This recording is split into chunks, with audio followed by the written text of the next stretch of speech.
একটি পুরনো বাংলা গান, একটি ভাইরাল ভিডিও আর দুই দেশের রাজনীতির আলোচিত দুই নাম। সামাজিক মাধ্যমে এখন আলোচনার কেন্দ্রবিন্দুতে মালয়েশিয়ার প্রধানমন্ত্রী আনোয়ার ইব্রাহিমের অফিসিয়াল ফেসবুক পেজ থেকে প্রকাশিত একটি ভিডিও, যেখানে ব্যাকগ্রাউন্ডে ব্যবহার করা হয়েছে আমার বন্ধু মহাজাদু জানে গানটি। আমার বন্ধু মহাজাদু জানে। কেউ বলছেন এটি চমৎকার এক সৃজনশীল সম্পাদনা, আবার কেউ দেখছেন রাজনৈতিক বার্তার নতুন উপস্থাপনা। ভিডিওতে আনোয়ার ইব্রাহিমের সঙ্গে বাংলাদেশের প্রধানমন্ত্রী তারেক রহমানকে ঘিরে বিভিন্ন মুহূর্ত তুলে ধরা হয়েছে, আর সেই দৃশ্যের আবহ তৈরি করেছে পরিচিত এই গান।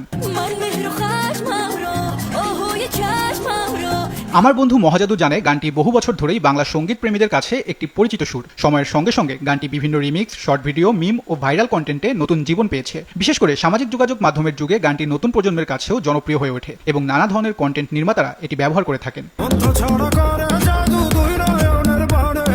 এবারও তার ব্যতিক্রম হয়নি। রাজনৈতিক প্রেক্ষাপটে গানটির ব্যবহার ভিডিওটিকে আরও বেশি আলোচনায় নিয়ে এসেছে। কয়েক ঘন্টার মধ্যেই ভিডিওটি বিভিন্ন প্ল্যাটফর্মে ছড়িয়ে পড়ে এবং হাজারো শেয়ার, মন্তব্য ও প্রতিক্রিয়া জমা হতে থাকে।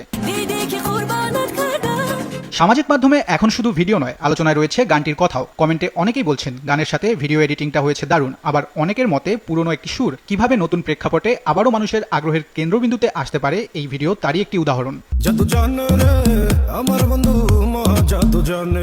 ডিজিটাল যুগে একটি গান শুধু সঙ্গীত হিসেবেই সীমাবদ্ধ থাকে না, কখনো তা হয়ে ওঠে স্মৃতির অংশ, কখনো ট্রেন্ড, আবার কখনো ভাইরাল আলোচনার ভাষা। আর আমার বন্ধু মহাজাদু জানে গানটি যেন নতুন করে প্রমাণ করলো ভালো সুরের বয়স হয় না, সময় বদলালেও তার অবদান থেকে যায়।